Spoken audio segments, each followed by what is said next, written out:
பாதக செயல் பண்ணியிருக்காங்க.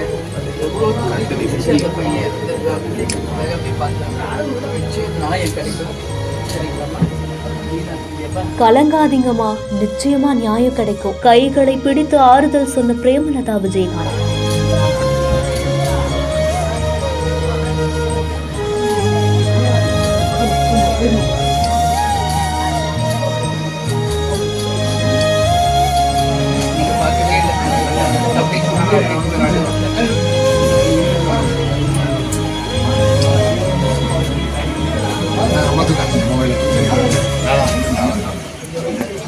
அஜித் குமாருக்கு நடந்த இந்த நிகழ்வு இனி தமிழ்நாட்டில் எங்கேயுமே நடக்கக்கூடாதுங்க.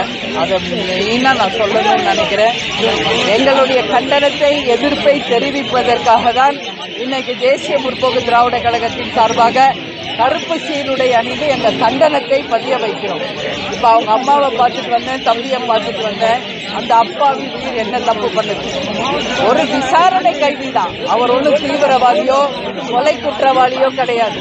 ஒரு விசாரணை என்ற பெயரிலே அழைத்து சென்று இவ்வளவு பெரிய ஒரு கொடுமையை, அதுவும் கோயில் வளாகத்தில் வச்சு பண்ணியிருக்காங்கன்னா, நிச்சயமாக அந்த தவறு செய்தவர்கள் யாராக இருந்தாலும் கட்டாயம் தண்டிக்கப்பட வேண்டியவர்கள்.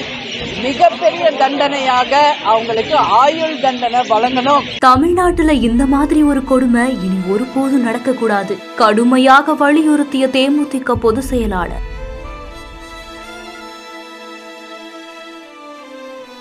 சிவகங்கை மாவட்டத்துல அஜித்துடைய மரணம் பல இடங்கள்ல பெரிய தாக்கத்தையே ஏற்படுத்தியிருக்கு. இந்த நிலையில தான் பல முக்கிய அரசியல் தலைவர்கள் அஜித்துடைய குடும்பத்துக்கு ஆறுதலும் சொல்லிட்டு வந்துட்டு இருக்காங்க.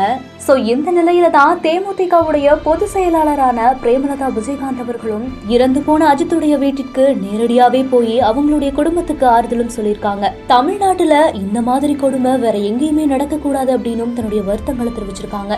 இந்த செய்தி குறித்த உங்களுடைய கருத்துக்களை கீழே கமெண்ட்ஸ்ல சொல்லுங்க. மேலும் செய்திகளுக்கு நம்ம பிஹைண்ட் வுட்ஸை ஃபாலோ பண்ணிக்கோங்க.